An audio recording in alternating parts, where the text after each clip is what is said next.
Le peuple d'Israël a mené quantité de guerres.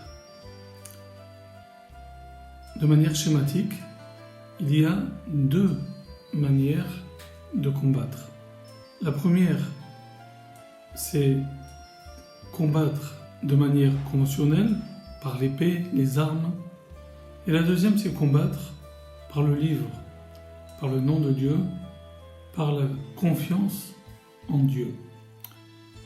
Très souvent, le peuple d'Israël a choisi de prier et d'avoir confiance en Dieu, qui est d'ailleurs dans les textes appelé Ish Milchama, le maître de la guerre. L'exemple que nous offre la Bible, c'est l'exemple de David et Goliath.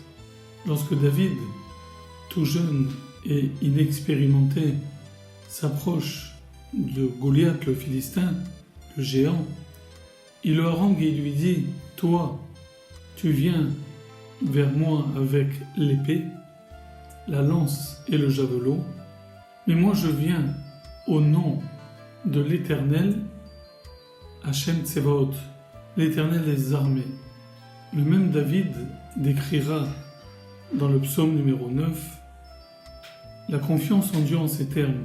« Ainsi ont confiance tous ceux qui connaissent ton nom. » Alors dans le livre de Samuel, il est raconté l'histoire suivante.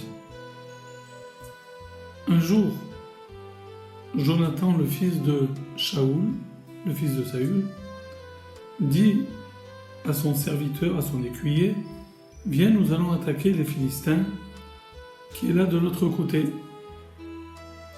Mais Jonathan n'en dit rien à son père.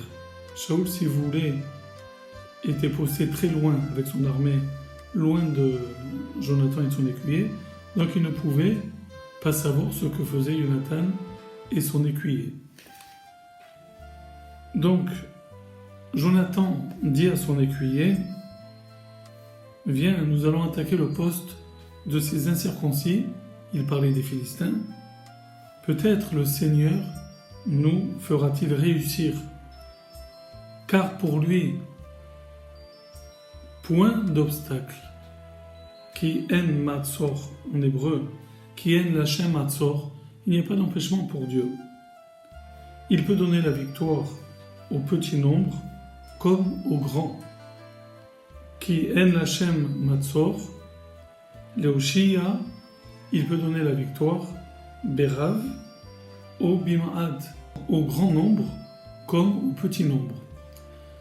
C'est ainsi que David a combattu Goliath, que Jonathan a défait une partie de l'armée des Philistins et qu'ensuite le peuple d'Israël également a gagné nombre de victoires en plaçant sa confiance uniquement en l'Éternel.